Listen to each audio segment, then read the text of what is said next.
Happy Tuesday, everybody. This is No Edits Crypto, episode 190, coming to you today, a little bit after 4 p.m. Eastern Time. Three stories in the market. Appears that the Bulls could be back in town. That actually has to do with one of the stories, so I'll get into that momentarily. First story is early Bitcoin entrepreneur. Announced the other day on the show that Charlie Shrem is being sued by the Winklevoss brothers. He's now pushing back against the accusation that he stole 5,000 Bitcoin from Tyler and Cameron Winklevoss, according to recently published court filings. In a document filed Monday with the U.S. District Court for the Southern District of New York, Shrem calls the Winklevoss brothers' assertion that he stole 5,000 Bitcoin dead wrong, while also arguing against a prejudgment motion to free certain of his assets. The Winklevoss brothers sued Shrem in September, though the complaint remained under seal until October, claiming that he had ripped them off over 5,000 Bitcoin, which is over $32 million at current valuation. In Monday's filing, he claims that 5,000 Bitcoin and a wallet affiliated with him belonged to another individual whom he assisted, and that at no point he had access to the Bitcoin. In a separate affidavit, Shrem says that he helped this individual, whose name was redacted, with a note stating that an unredacted version remains under seal, transfer 5,000 Bitcoin into a cold storage wallet in 2012. Shrem goes on to state that he never moved those Bitcoin again. And then it goes on to talk about addressing the part of the Winklevoss brothers' complaint, stating he spent Bitcoin to purchase new cars, boats, and a $2 million property. Shrem added, "After I was released from prison, I had a net worth of less than $100,000 and worked for approximately 6 months at a restaurant in Pennsylvania. Since working at the restaurant, I have worked in a variety of jobs that allowed me to accumulate funds and restore myself financially."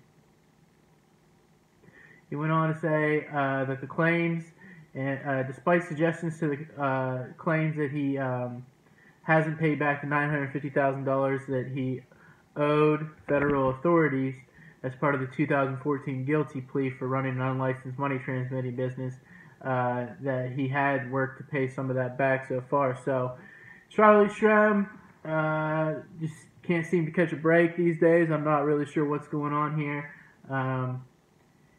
He did his time in prison, and then they wait 6 years to bring this lawsuit against him. It just 6 or 7 years now. It just seems like it doesn't seem like a very legit move. Not sure about these Winklevoss guys. I mean, it's hard to tell. Second story is the number of Bitcoin short positions just hit a 3-month low. The bearish sentiment around Bitcoin sank to 3-month low earlier today, as short positions placed on crypto exchange Bitfinex fell to their lowest level since August 5th.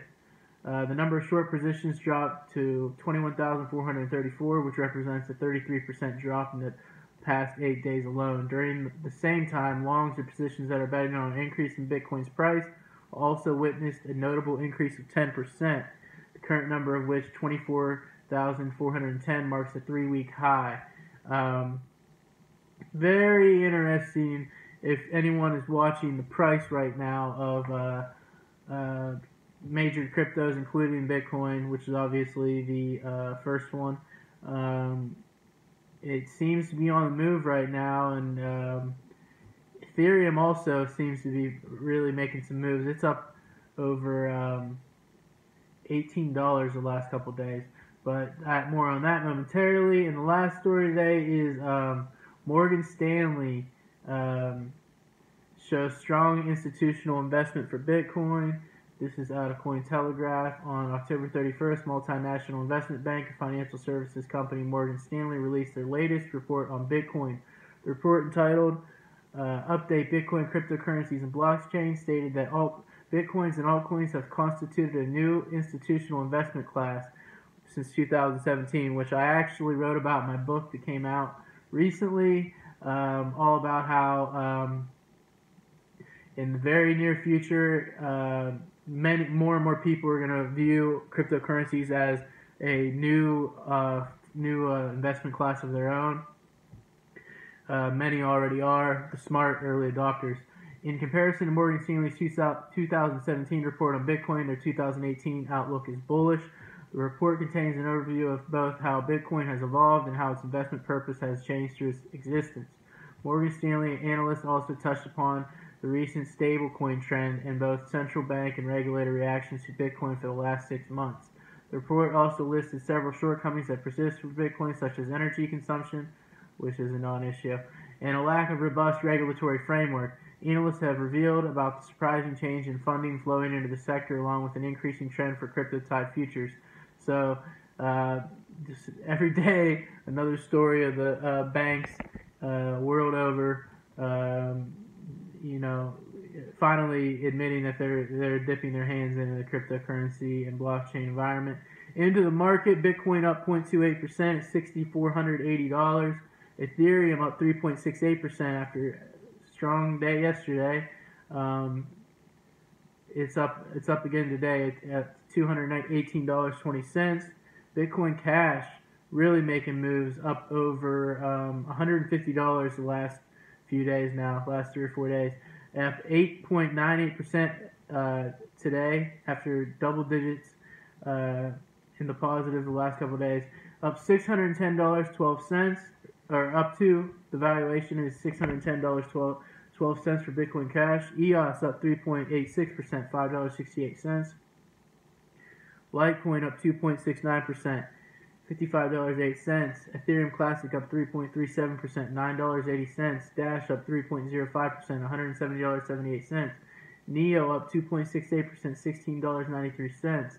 And Steam, where are we at with Steam?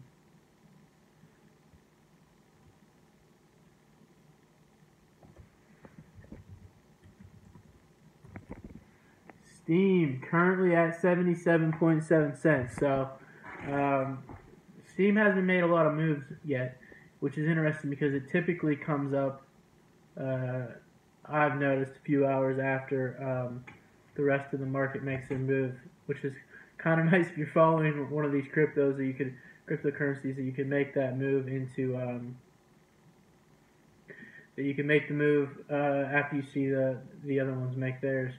If you were going to pick some up. But overall, Bitcoin dominance 51.31%, and aggregate market cap is up to $219,312,000,000, so up almost $19 billion, or a little bit over $19 billion since last week. Positive news in the cryptocurrency blockchain space. Everyone have a good Tuesday.